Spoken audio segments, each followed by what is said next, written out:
Hello বন্ধুরা, কেমন আছেন? আশা করি সবাই ভালো আছেন। নতুন একটি ব্লগে সবাইকে স্বাগত জানাচ্ছি। আর দেখেন, আজকে একদম নদীর টাটকা রিঠে মাছ কিনলাম সকাল সকালে একজন জেলের কাছ থেকে। আর দেখেন মাছগুলো, দেখেন এই জায়গায় 3টা রিঠে মাছ। আর রিঠে মাছ সহজে এখন পাওয়া যায় না।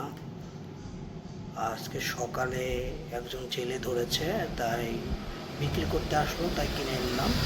এখানে দেখেন 3টা মাছ আছে, বেশি বড়ও না বেশি আবার একদম ছোটো না, মিডিয়াম সাইজের 3টা রিঠে মাছ।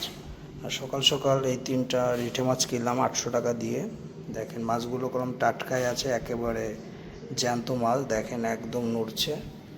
আর রিঠে মাছ খেতে গেলাম খুবই সুস্বাদু লাগে, যেহেতু এই মাছে কাটা হয় না তাই খেতে খুবই ভালো লাগে। তাই সকাল সকাল এই 3টা রিঠে মাছ কিনলাম, 800 টাকা নিল। আর মাছগুলো একদমই নদীর টাটকা মাছ, আমাদের এখানে যে বড় নদী আছে সেই নদীর মাছ।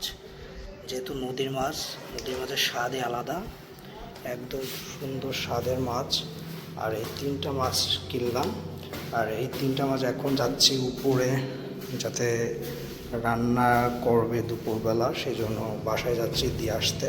আর মাছগুলো দেখেন খুবই ভালো মাছ, আপনাদেরকে দেখাই। দেখেন এই জায়গায় একটা ওয়েটটা, এই 3টা হলো মাছ। আর মাছগুলো খেতে খুবই, তো নদীর টাটকা মাছের স্বাদই আলাদা, সেজন্য আর করলাম না। মাছগুলো ভালো ফ্রেশ মনে হলো এবং জ্যান্ত মাছ, সেহেতু কিনে নিলাম। আর দুপুরবেলা খাওয়া দাওয়ার মজাই আলাদা হবে।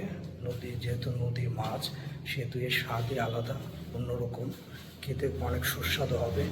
আর এটা যেহেতু কাটা ছাড়া মাছ, সেহেতু সবাই খেতে পারে, ছোটরা বড়রা। যারা কাটা ছাড়া মাছ খেতে পছন্দ করে তারা এই ধরনের মাছ খেতে পারবেন। আর রিঠে মাছের স্বাদই অন্যান্য মাছের থেকে অনেকটাই ভালো, খুবই সুস্বাদু মাছ। আপনারা যারা খেয়েছেন তারা বুঝতে পারবেন। আর ফ্রেশ আছে তাই কিনে নিলাম।